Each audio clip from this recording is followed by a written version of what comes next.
Indigo airline जो कि देश की सबसे बड़ी एयरलाइन है, मार्केट शेयर इसका लगभग 62% है। यहाँ पर लगभग डोमिनेंट लेकर चल रहा है इस मार्केट में। और इंडिया का एविएशन मार्केट भाई साहब पैसों का लाश यहाँ पर बिन चुका है। कितनी कंपनी यहाँ पर बर्बाद हो चुकी है, लेकिन यहाँ पर ये कंपनी सस्टेनेबल होकर चल रहा है। इसके ऊपर इनकम टैक्स डिपार्टमेंट ने 944 करोड़ रुपए की फाइन मार दी है 2022-21 का जो फाइनेंशियल ईयर है उसके लिए। इंडिगो कंपनी से यहाँ पर खबर आ चुका है कि 944 करोड़ तो पेनल्टी इनकम टैक्स डिपार्टमेंट मारा है। यहाँ पर 113 करोड़ दिल्ली के जीएसटी डिपार्टमेंट ने भी मार दिया है इनके ऊपर, और 2.84 करोड़ चेन्नई के डिपार्टमेंट ने यहाँ पर फाइन मारा है। और अगर यहाँ पर इंडिगो की हम बैलेंस शीट को थोड़ा सा देखें कि इंडिगो कंपनी एक्चुअली कितनी इनकम होता है, उसका कहाँ से क्या होता है, यहाँ पर अगर थोड़ा सा यहाँ पर नोटिस करना है तो रेवेन्यू फ्रॉम ऑपरेशंस ग्रॉस जो रेवेन्यू होता है वो लगभग 67,386.87 करोड़ रुपए जहाँ पर हो रहा था मार्च 24 के मुताबिक। उसके पहले सब ये है मार्च 23 फाइनेंशियल ईयर के एंड में, मार्च 22 फाइनेंशियल ईयर के एंड में, मार्च 21 फाइनेंशियल ईयर के एंड में, और ये कंटिन्यू होता है, ऐसे चलता जाता है। अगर हम मार्च 24 की फाइनेंशियल ईयर की बात करें तो लगभग ग्रॉस जो रेवेन्यू ऑपरेशन से आया था वो लगभग 67,386.87 करोड़ रुपीस आया था यहाँ पर। अगर टोटल रेवेन्यू की बात करें, ऑपरेशन रेवेन्यू और जो टिकट विकेट सेल करना है वो सबको मिला के 71,229.91 करोड़ रुपए जहाँ पर रेवेन्यू हुई थी इस कंपनी का। अगर यही चीज को हम कंपेयर करें मार्च 23 का फाइनेंशियल ईयर एंड में तो लगभग 55,877.89 करोड़ रुपए जहाँ पर हुई थी। और ऐसे देखते देखते अगर नोटिस करोगे तो मार्च 2021 में थोड़ा सा यहाँ पर डाउन हुआ था कोरोना के लिए, लोग इतने ज़्यादा ट्रैवल यहाँ पर नहीं कर रहे थे। लेकिन अगर देखा जाए तो पूरी एकदम जंप मार रहा है, क्योंकि यहाँ पर अगर नोटिस करो 55 से 71 लगभग 15,000 करोड़ का एक्स्ट्रा यहाँ पर रुपीज यहाँ पर ऑपरेशन से जनरेट की जा चुकी है यहाँ पर।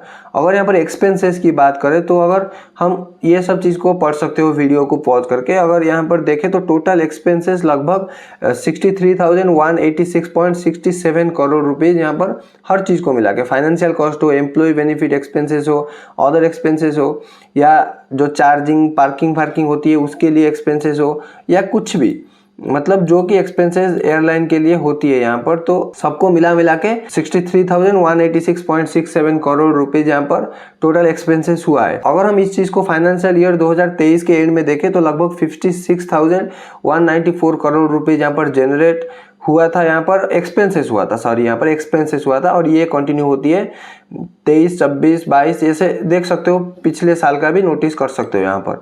और यहाँ पर अगर प्रॉफिट और लॉस की बात करें तो लगभग इस फाइनेंशियल ईयर के एंड में, यानी कि 2024 के जो फाइनेंशियल ईयर एंड है मार्च 31 को, कंपनी का बैलेंस शीट में यहाँ पर आ चुका है 8,043.24 करोड़ रुपीज का यहाँ पर नेट प्रॉफिट जनरेट हुआ है यहाँ पर। और ये अमाउंट जो है टैक्स से पहले यहाँ पर है, और टैक्स देने के बाद कुछ और ही अमाउंट यहाँ पर हो जाएगा यहाँ पर। अगर हम पिछले साल की बात करें यहाँ पर लगभग -316.72 करोड़, यानी कि लॉस हुई थी लगभग 316 करोड़ रुपए का कंपनी का यहाँ पर लॉस हुआ था। और ये सब चीज मिला जुला के लगभग 8,000 करोड़ मान लो इंडिगो का यहाँ पर प्रॉफिट जनरेट हुआ है 2024 के फाइनेंशियल ईयर एंड में। अगर यहाँ पर कंपनी की साइड को हम देखें कि कंपनी क्या बोल रहा है, कंपनी यहाँ पर सिंपल सा बोल रहा है, ये जो फाइन हमारे ऊपर लगाया गया है ये सिंपल सा एरनियस और फ्रिविलस है। एरनियस का मतलब होता है जो कि गलत इंफॉर्मेशन है, मतलब कंपनी को जो यहाँ पर आर्ग्यूमेंट लगाया गया है यहाँ पर, जो कि आगे डिस्कस करने वाले हैं,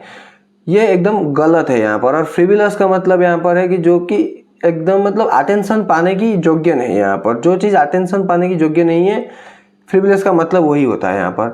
कंपनी के माने तो कंपनी के ऊपर 2020-21 के फाइनेंशियल ईयर के जो कुछ यहाँ पर घपलाबाजी हुआ था, यहाँ पर कंपनी को ऐसे इनकम टैक्स डिपार्टमेंट लगा रहा है अपने ऊपर चार्ज। इनकम टैक्स डिपार्टमेंट यहाँ पर डिनाई कर रहा है इनपुट टैक्स क्रेडिट जो कि फिस्कल 2018 से 2020 में हुआ था यहाँ पर, और कंपनी यहाँ पर कुछ यहाँ पर घपलाबाजी कर रहा है, ऐसा इनकम टैक्स डिपार्टमेंट की कहना मंजूर है। और यहाँ पर कंपनी का भी यहाँ पर यह है कि हम लोग यहाँ पर कोर्ट में जाएंगे, हम लोग केस करेंगे और इस चीज़ में हम लोग लड़ाई शुरू करेंगे यहाँ पर इनकम टैक्स डिपार्टमेंट के अगेंस्ट। 116 करोड़ का यहाँ पर जीएसटी डिमांड ऑर्डर आ चुका है।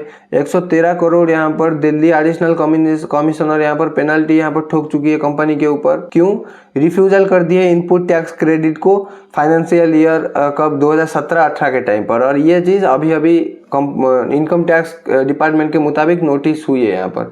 लेकिन कंपनी का बोलना है, यानी कि इंडिगो एयरलाइन का बोलना है, हम लोग इनपुट टैक्स क्रेडिट ठीक ठाक किए हैं, लेकिन इनकम टैक्स डिपार्टमेंट के साइड से कुछ यहाँ पर हुआ होगा, हमारा यहाँ पर कोई गलती यहाँ पर नहीं है। और जनवरी 15 में कस्टम डिपार्टमेंट ने 25 लाख का यहाँ पर कंपनी के ऊपर चार्ज किया था। जेट फ्यूल के कुछ यहाँ पर इशू थे यहाँ पर। ऐसे करते करते भाई कितनी सारी फाइन यहाँ पर कंपनी के ऊपर लगाया जा चुका है। ये थोड़ी सी सोचने वाली बात है, क्योंकि कुछ यहाँ पर घपलाबाजी शायद हो सकता है इंडिगो एयरलाइन की तरफ से। अगर मालूम होगा कुछ साल पहले, लगभग एक साल 1.5 साल पहले वीवो कंपनी ने ऐसे कुछ किया था यहाँ पर, जो कि टैक्स बचाने के लिए, जीएसटी बचाने के लिए अपना जो IMEI नंबर है वहां पर क्या करा था, यहाँ पर एक ही IMEI नंबर को लगभग 5000 फोन में बांट दिया था। जहां पर इशू क्या हुआ, जब डिपार्टमेंट को पता चला तो 5000 फोन का टैक्स यहाँ पर चोरी हो रहा था। तो वीवो के ऊपर भी बहुत बड़ी यहाँ पर फाइन लगी थी।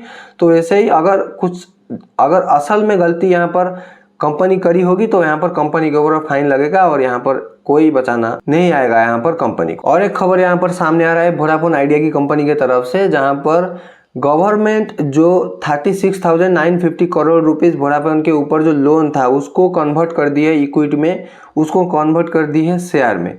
और गवर्नमेंट का जो ओनरशिप यहाँ पर वोडाफोन आइडिया कंपनी में यहाँ पर इंक्रीज होके हो चुका है 48.99%। और ये जो इतनी बड़ी अमाउंट है यहाँ पर अभी इक्विटी में चला जा चुका है और गवर्नमेंट VI कंपनी को एक नई लाइफ देने की शुरुआत करी है यहाँ पर। और यहाँ पर ऑलमोस्ट 49%, यानी कि ऑलमोस्ट आधा पार्ट यहाँ पर कंपनी का गवर्नमेंट ओन कर चुकी है। अभी तो गवर्नमेंट के पास अपना BSNL सिम था ही, लेकिन यहाँ पर ऑलमोस्ट आधा हिस्सा वोडाफोन आइडिया का कंपनी को यहाँ पर ले चुका है।